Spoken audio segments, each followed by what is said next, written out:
bayangkan saja dulu. Kita belum masuk ke butir-butir Excel.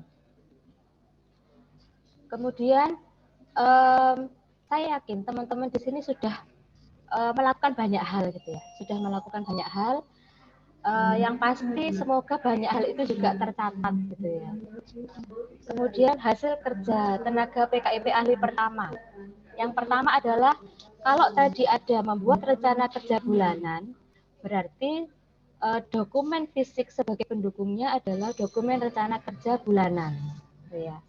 Dan seterusnya sesuai dengan yang 1 sampai 11 tadi. Dokumen rencana kerja tribulan, kerja tahunan, kemudian laporan pengolahan data advokasi kesehatan, dokumen data potensi dan permasalahan kesehatan, dan seterusnya sampai poin ke-7. Next. Ya, sampai 11 ya, seperti yang tadi, ini adalah dokumen hasil kerjanya. Lanjut. Nah, kemudian untuk penilaian angka kredit tenaga PKIP, tadi sudah saya paparkan untuk yang PKIP ahli pertama ya, ada 11 butir-butir kegiatan untuk unsur utama. Jadi ketika jenengan sebagai tenaga PKIP melaksanakan kegiatan tenaga PKIP yang berada di satu tingkat di atas jenjang jabatannya, kalau jenengan pertama, jenengan melakukan yang mudah gitu ya. Misalnya kalau pertama kan hanya mengkompilasi data, tapi kalau mudah itu sampai dengan analisis data gitu ya. Jenengan setelah mengkompilasi data, melakukan analisis data, berarti jenengan hanya mendapatkan 80% dari angka kredit. Misal, kalau di PKIP ahli muda itu ada menganalisis data, dia dapat 100% angka kredit. Misalnya angka kreditnya adalah 1, maka jenengan ketika melakukan apa yang seharusnya dilakukan PKIP muda, maka jenengan hanya mendapatkan 80% dari 1. Jadi berapa? 0,8% gitu ya. Kemudian yang B, ketika tenaga PKIP itu melakukan tugas atau kegiatan yang berada satu tingkat di bawah jenjang jabatannya, misalnya saya muda gitu ya, melakukan kompilasi data, saya mendapatkan 100% dari angka kredit setiap butir kegiatan. Sampai di sini semoga paham ya. Kalau tidak paham mungkin bisa diorek-orek nanti ditanyakan waktu diskusi ya. Next.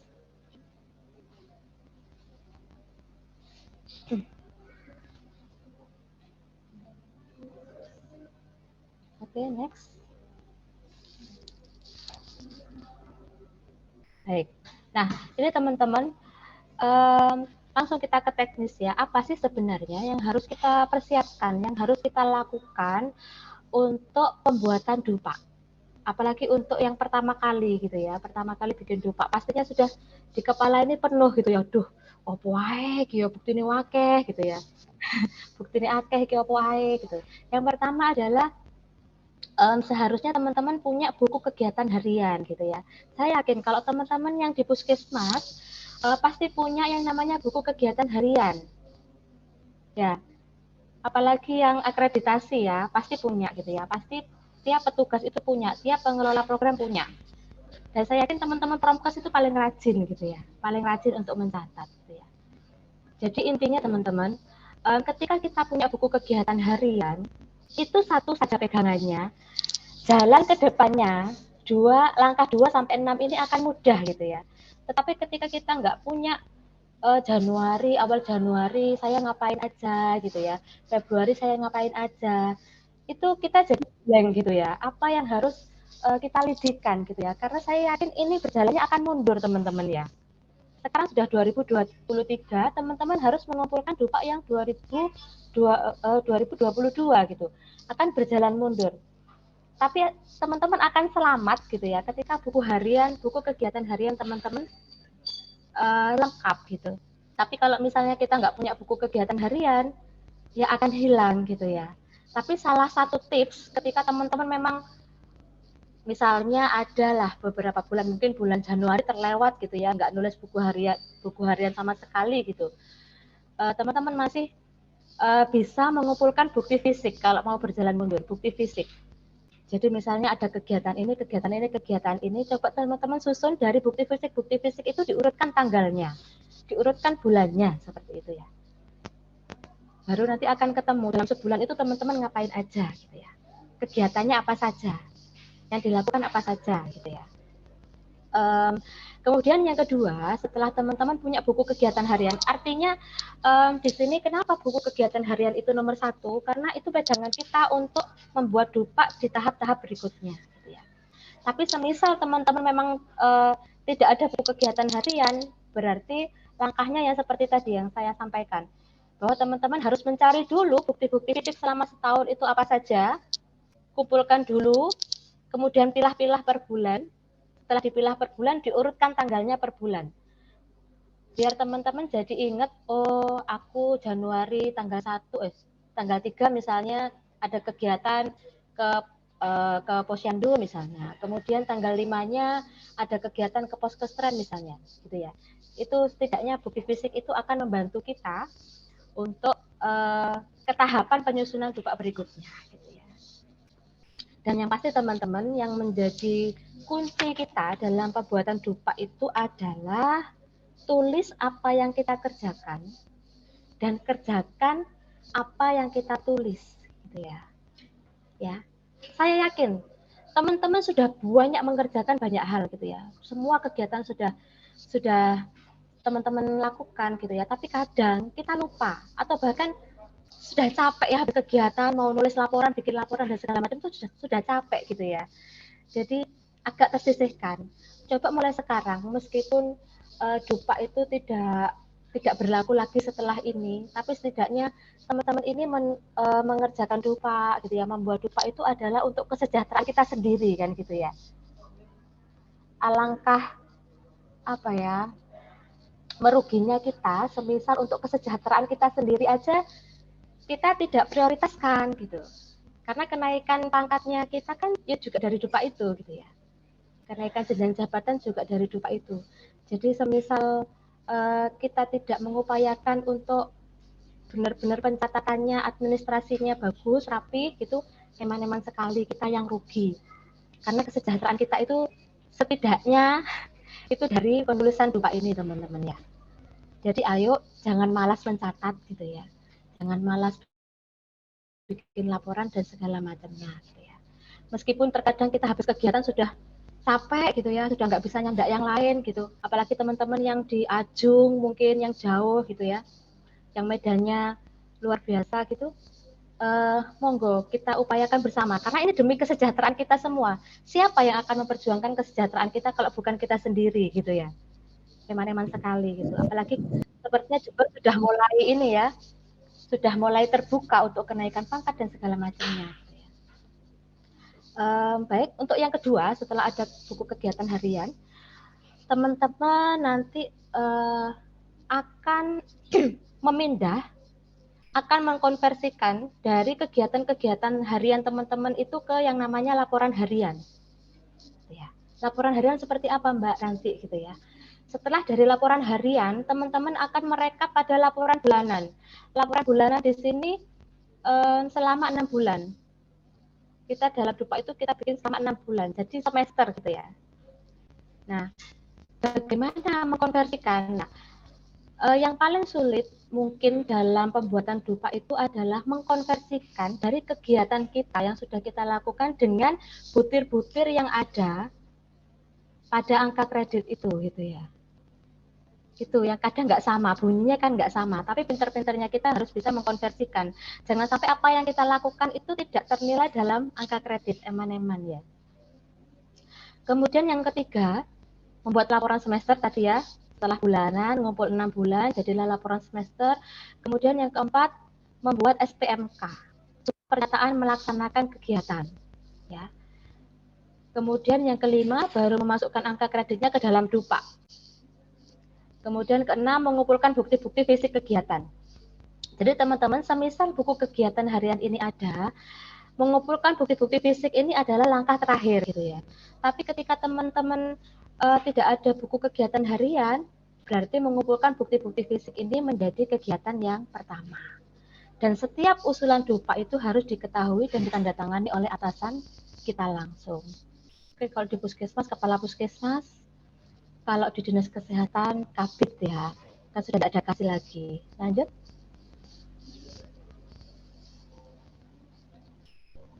Untuk penetapan angka kredit ini adalah hasil perhitungan hasil akhir prestasi kerja seorang pejabat fungsional dalam kurun waktu tertentu yang telah ditetapkan oleh pejabat yang berwenang menetapkan angka kredit dan digunakan untuk mempertimbangkan kenaikan jabatan atau pangkat seorang pejabat fungsional setingkat lebih tinggi. Lanjut. Nah, ini kemarin kelengkapan berkas dupa yang harus teman-teman lengkapi ya di saat teman-teman mengumpulkan dupa nanti. Ini kami dapat kemarin dari lampiran surat permintaan dari Dinas Kesehatan Kabupaten Jember ya, bahwa ini gitu ya yang diminta. Banyak ya ternyata ya. Ini apa selesai gitu ya sebulan ya. Lanjut. Dan kami materi hari ini menyesuaikan dengan permintaan dari Dinas Kesehatan tersebut. Kemudian teknik penghitungan angka kredit ya. Teknik penghitungan angka kreditnya yang pertama buku harian Januari sampai Desember 2022 itu selama setahun. Ini yang harus teman-teman siapkan. Kemudian dari buku harian masukkan dalam form laporan harian atau lidian per bulan. Kemudian rekap dan seterusnya.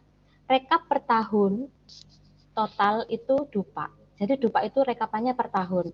Wallahu a'lam, kalau misalnya tim penilainya Jember mintanya per semester, berarti dupanya rekap per semester. Gitu ya. Jadi yang semester ada laporan bulanan dan dupanya. Lanjut. Next. Nah, kemarin selain berbicara tentang pembuatan dupa, sepertinya DLI mintanya terkait juga dengan penilaian kinerja ya. SKP ya. Sebenarnya SKP ini bukan kapasitas kami untuk mengajari ya. Sebenarnya kepegawaian. Kami aja diajari teman-teman kepegawaian Dinas Kesehatan gitu. Tapi nggak apa-apa, kita kupas sedikit. Untuk contohnya nanti kami berikan ya. Untuk contohnya kami berikan. Teman-teman yang kami berikan itu adalah contohnya yang PKIP juga. Jadi teman-teman nanti monggo menyesuaikan untuk yang pertama karena yang contohnya itu yang mudah. Teman-teman menyesuaikan saja gitu ya. Karena nanti akan kami berikan juga butir-butirnya yang untuk yang pertama mudah, utama itu apa saja nanti kita berikan juga. Gitu ya. Jadi teman-teman belajar sendiri saja ya. Penilaian kinerja tenaga PKIP sesuai Permen 70 nomor 70 tahun 2021 tadi bertujuan untuk menjamin objektivitas pembinaan yang didasarkan sistem prestasi dan sistem karir. Ya, dilakukan berdasarkan perencanaan kinerja pada tingkat individu dan tingkat unit atau organisasi dengan memperhatikan target capaian hasil dan manfaat yang dicapai serta perilaku PNS. Jadi yang dinilai itu bukan hanya kinerja tapi juga perilaku kita gitu ya dalam SKP itu nanti. Dilakukan secara objektif, terukur, akuntabel, partisipatif, dan transparan sesuai undang-undang dan penilaian kinerjanya meliputi SKP dan perilaku kerja. Yang menilai adalah atasan langsung. Next. Nah, SKP ini ya, sasaran kinerja pegawai itu kita buat pada awal tahun. Ya, tenaga promosi kesehatan dan perilaku wajib menyusun SKP. Itu kalau SKP-nya, sasaran kinerja pegawainya kita buat di awal tahun. Kalau SKP yang baru, itu ada dua shift ya. Kemudian baru di akhir tahun, SKP itu dinilai oleh atasan langsung. Yang bershift itu banyak ya. SKP untuk masing-masing jenjang jabatan diambil dari uraian kegiatan tugas jabatan sebagai turunan dari penetapan kinerja unit kerja. Jadi nanti isi dari SKP teman-teman itu ya sama, tetap butir-butir kegiatan yang sudah teman-teman lakukan. Jadi nyambung dengan dupanya teman-teman. Sampai di sini paham ya? Kalau paham, tolong ngangguk-ngangguk aja, meskipun tanpa suara. Ya, oke, lanjut dulu aja. Lanjut.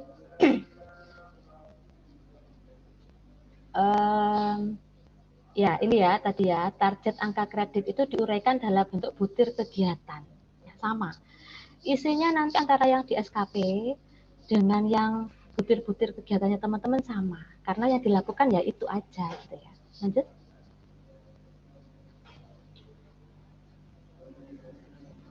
Lanjut aja dulu. Nah, kembali ke angka kredit ya.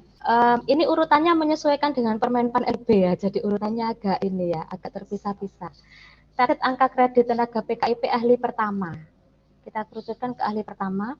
Paling sedikit selama 1 tahun, teman-teman harus mengumpulkan 12,5 angka kredit.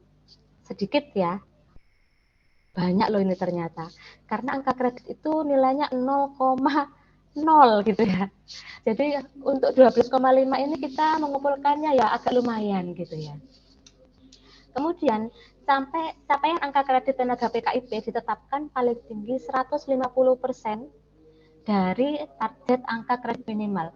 Jadi semisal teman-teman ahli pertama itu angka kreditnya minimal yang harus dikumpulkan untuk bisa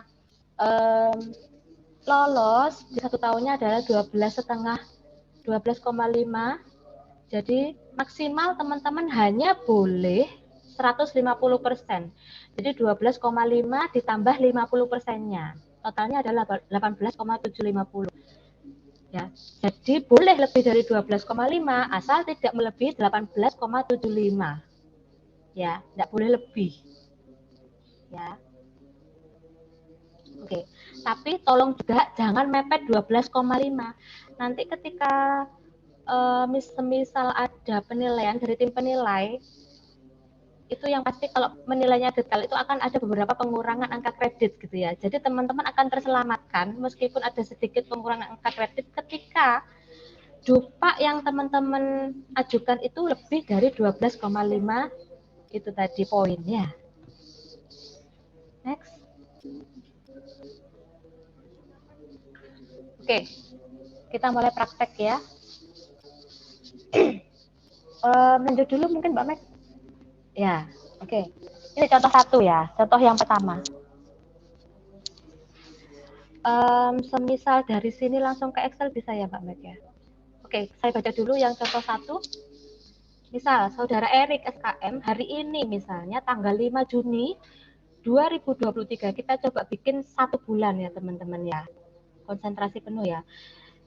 Tanggal 5 Juni 2023 menyusun rencana kegiatan bulanan yang akan dilakukan bulan Juni ini dalam bentuk kerangka acuan kegiatan. Coba ke Excel, Mbak. 5 Juni membuat rencana kegiatan bulanan.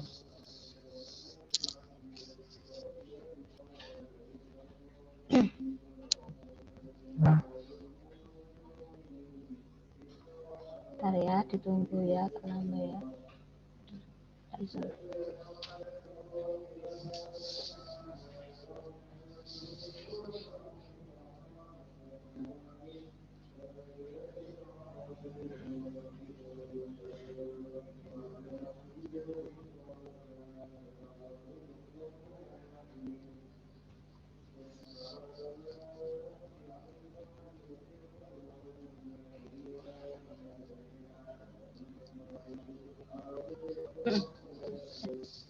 Jangan buka filenya, Mbak.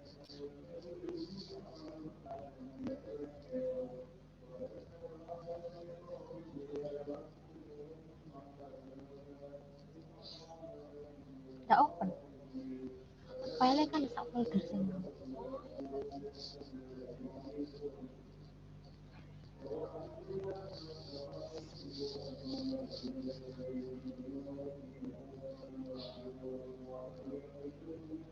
Sebentar ditunggu ya teman-teman ya.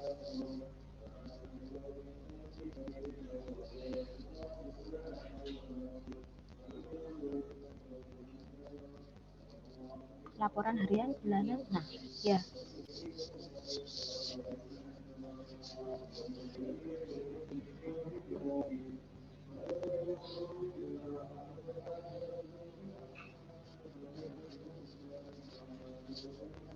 Baik.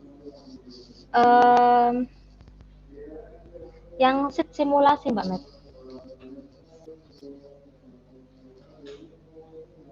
Simulasi. Jadi teman-teman di sini sudah kita buatkan rumahnya ya. Jadi teman-teman tidak usah mitati satu-satu. Kalau dulu saya di awal-awal bikin dupa itu mitati satu-satu karena nggak punya senior, nggak bisa ngopi ya. Nah, tadi kan pada tanggal 5 Juni 2023 saudara Erik SKM membuat rencana kegiatan bulanan dalam bentuk kerangka acuan. Jadi tanggal 5 ya. Ini adalah 1 sampai 31 itu adalah tanggalnya teman-teman ya. Nah, bulannya itu misalnya bulan Juni. Ya, Pak, bulan Juni. Juni 2023. Juni 2023. Nanti nama nih jabatan unit kerja dan kabupaten monggo diisi sendiri. Disesuaikan sendiri ya. Jadi dari yang sudah kita lakukan itu kita konversikan ke sini ya. Ini kita bikin ya gampang-gampang aja. Itu kan sudah terlihat kan di situ ya, berapa angka kreditnya untuk menyusun rencana kegiatan bulanan untuk PKIP pertama, angka kreditnya adalah 0,08 ya. Jadi bagaimana bisa kita coba berpikir 12,5 poin bisa nggak kita dapatkan selama setahun gitu ya. Bisa, pasti bisa. Saya yakin juga teman-teman yang di puskesmas juga nggak promkes aja yang dikerjakan kan, betul ya. Ada program yang lain yang dikerjakan. Bisakah program yang lain itu juga dimasukkan ke butir-butir kegiatan kita? Jawabannya adalah sangat bisa. Sangat bisa. Tergantung teman-teman bisa mengkonversikan atau tidak. Ya.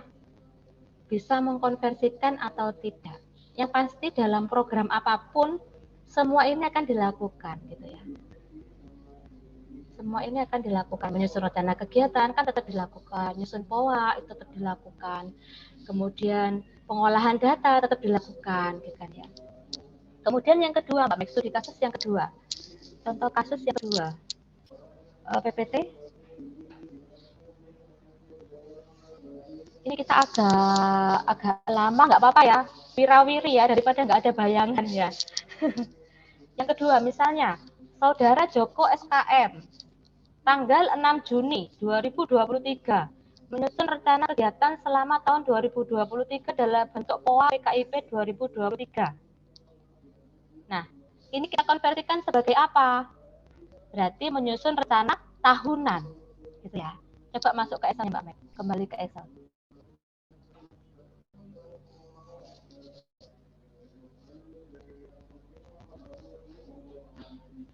Nah, itu ya. Yang tanggal 6 ya, berarti menyusun rencana kegiatan tahunan dan seterusnya gitu ya. Dan seterusnya. Sampai dengan coba ke bawah Mbak Mek. Itu ditotal ke samping dulu, kemudian dijumlah dengan angka kreditnya. Jumlah angka kredit adalah jumlah total berapa lidian kita setiap hari itu dikalikan dengan angka kreditnya berapa. Ya, paham ya sampai di sini ya. Itu sudah ada yang ngangguk-ngangguk itu Mas Rizal itu ya. Oke, lanjut ke bawah Mbak Mek. Excelnya ke bawah lagi. Sampai di total. Sampai di total coba. Nah, itu ya. 12 kegiatan yang kita lakukan selama 1 bulan, itu kita bisa mengumpulkan angka kreditnya besar ternyata ya. 5,91. Tapi di situ ada yang dapat poin 3. Apa itu? Bikin juknis. Mudah nggak bikin juknis ya? Satu program misalnya. Gitu ya. Itu yang nilainya besar. Tapi untuk kegiatan yang biasa-biasa saja, mungkin ya tidak terlalu banyak gitu ya. Dan yang perlu teman-teman ketahui, untuk penunjang kegiatan bidang PKIP yang poin ketiga, ROM 3 yang paling bawah itu hanya boleh 20% dari 12,5% dari seluruh total DUPA yang teman-teman ajukan. Ya, kalau minimal misalnya 12,5% berarti hanya boleh 20%, nggak boleh lebih gitu ya. Karena engkau nek kakean penunjangi, yang lainnya jadi tersisih. Gitu. Lanjut. Di situ ada laporan harian ya teman-teman ya. Nah, ini laporan harian. Yang ori, saya kasih yang ori, nanti teman-teman bisa menyesuaikan sendiri. Jadi nanti dihitam-hitam, yang tanggal merah itu dihitam-hitam sendiri. Ya, seperti yang tadi yang waktu simulasi itu ya, di sheet simulasi kita hitam-hitam sendiri ya. Yang tanggal merah. Kemudian yang semester Mbak Mek, yang sheet semester. Nah, ini laporan bulanan kita selama 1 semester, teman-teman. Ini misalnya semester 1, Januari sampai Juni. Itu bulan 1, 2, 3, 4, 5, 6 itu bisa diganti Januari, Februari, Maret, April, Mei, Juni gitu ya. Jadi ini adalah rekapan dari bulan laporan harian bulan Januari sampai Juni. Direkap jadi satu di sini. Jadi selama semester nanti akan muncul jumlah total angka kreditnya dapat berapa, teman-teman. Ya, dapat berapa. Kalau misalnya sudah lebih dari 12,5, berarti harus ada yang dikurangi lagi gitu ya. Karena kita nggak boleh lebih dari 18,75 tadi. Ya, maksud semester A oleh kelas setengah gitu ya. Kemudian yang semester terakhir ini dapat berapa gitu ya. Disesuaikan. Kemudian ada dupa, sip dupa. Nah, ini sip dupa. Kok masih terisi nama saya ya? Tidak apa-apa, wes. Dupa coba ke bawah, Mbak Met. Ke bawah itu ini sudah terumus teman-teman. Untuk yang pengembangan profesi sama penunjang kegiatan bidang PKIP mohon diisikan sendiri ya poin-poinnya. Karena di poin A, B, C, D, E itu ada poin-poin kecilnya lagi. Seperti yang saya kasih contoh di unsur utama ya. Unsur pelayanan promosi kesehatan itu ada poin kecil-kecilnya lagi. Nanti diisi sendiri ya. Nah, lanjut ke SPMK. Setelah teman-teman bikin laporan harian, laporan semester, kemudian bikin dupa, teman-teman yang harus dikerjakan sesuai dengan permintaannya dinas tadi, kepegawaiannya dinas kesehatan tadi adalah bikin surat pernyataan melakukan kegiatan atau surat pernyataan melakukan pekerjaan gitu ya. Ini harus dibuat minimal 3 inilah. Yang pertama pelayanan promosi kesehatan ya. Yang saya merah-merah itu yang berbeda teman-teman. Dari SPMK 2 dan 3. Coba dibuka yang 2 Mbak Mek. Yang 2 ini adalah pengembangan profesi. Yang ketiga adalah penunjang gitu ya. Ya, kita bedakan jadi 3. Dupanya kan juga dibedakan jadi 3 tadi ya. Kemudian kenapa bulannya kok saya merah-merah? Ini tergantung dari permintaan Dinas Kesehatan Jember. Jadi semisal mintanya SPMK-nya itu per bulan, teman-teman bikin SPMK-nya per bulan. Ya. Kalau misalnya mintanya itu per semester, teman-teman bikinnya per semester. Syukur-syukur kalau permintaannya per tahun. Teman-teman dalam setahun hanya bikin 1 SPMK per kegiatan. Paham sampai di sini ya, teman-teman ya. Coba ke bawah Mbak Mek yang SPMK, Mbak Mek. Yang SPMK saja yang ada isinya. Nah, itu ya isinya ya, teman-teman ya. Allah sudah bisa mengisi semua ya. Ini sesuai dengan butir yang tadi ya. Nanti teman-teman kalau sudah mulai bikin, insya Allah akan makin ngerti gitu ya. Oh, tiba-tiba koyok ngene tuh dari Mbak Nate gitu ya. Oh, tiba-tiba koyok ngene. Insya Allah sesuai lanyah gitu ya. Dan setelah lanyah tiba-tiba dupae ora berlaku gitu ya. 2023 semester 2 sudah nggak kepake lagi. Makanya di awal kemarin Mas Erik waktu minta saya kalau semisal Mbak Rate mau sharing tentang dupa gimana? Loh, kenapa tentang dupa? Karena 2023 ternyata sudah nggak berlaku dupanya gitu ya. Dengan turunnya Permen nomor 1 2023 itu dupa mulai semester 2 tahun ini sudah nggak berlaku lagi. Tapi nggak apa-apa, teman-teman kan memang harus bikin yang 2022 ya. Oke. Kemudian tugas Japung, Mbak Max, yang si tugas Japung. Mohon maaf. Di situ tugas Japung itu. Iya. Mohon maaf Kenapa? berarti sebelum ke materi yang lain, ini Zoom-nya mau habis lagi, jadi ngapunten mau pindah lagi. Pindah lagi ya. Nggih. Oke. Nggih, ngapunten. Oke. Nggak apa-apa, Bapak sabar. Ya. Nggih, monggo Bapak Ibu yang lain linknya sudah di-share di grup Prom ke PPKMI Jember nggih. Terima kasih, mohon maaf.